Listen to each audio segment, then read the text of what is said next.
हंसना पगला बनावत रे, एक झूल झूल रेंगना दीवाना बनावत ना, नैना लड़ावत रे दीवाना बनावत ना, नैना लड़ावत जी ए दीवाना बनावत ना, एक मुच मुच हंसना पगला बनावत रे, एक झूल झूल रेंगना बैहा बनावत ना।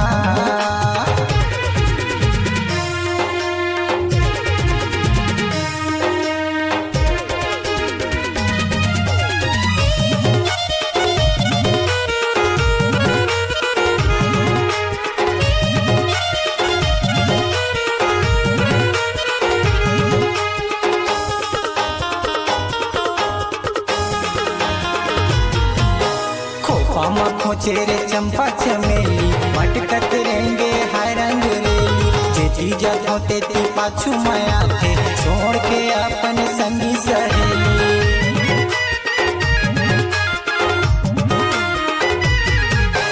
खोपा में खोचेरे चंपा चमेली मटकत रेंगे हाय रंग रेली, जे जीजा धोते ती पाछू माया थे छोड़ के अपन संगी सहेली। बड़ मटमटावत रे बड़ मटमटावत जी ए लंबा लावत ना, एक मुच मुच हंसना बैहा बनावत रे, एक झूल झूल रेंगना दीवाना बनावत ना।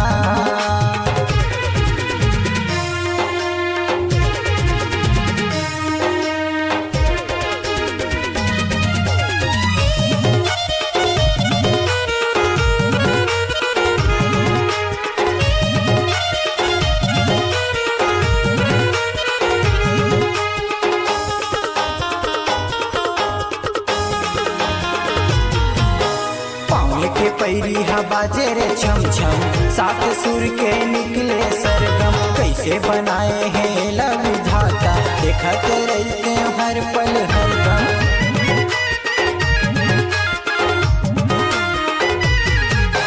पाँव के पैरी हा बाजे रे छम छम, सात सुर के निकले सरगम, कैसे बनाए हैं लव विधाता देखते रहते हर पल हर दम। मन में बसे है रे धसे है ना, मने में बसे है रे करे जामा धसे है ना, एक मुच मुच हंसना बैहा बनावत रे, एक झूल झूल रेंगना दीवाना बनावत ना, नैना लड़ावत रे ए दीवाना बनावत ना, नैना लड़ावत जी ए दीवाना बनावत ना, एक मुच मुच हंसना बैहा बनावत रे, एक झूल झूल रेंगना पगला बनावत ना, एक मुच मुच हंसना दीवाना बनावत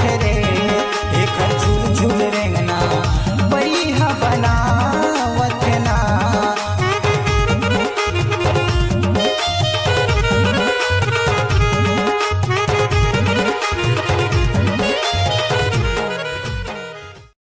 तो संगवारी हो जय जोहार।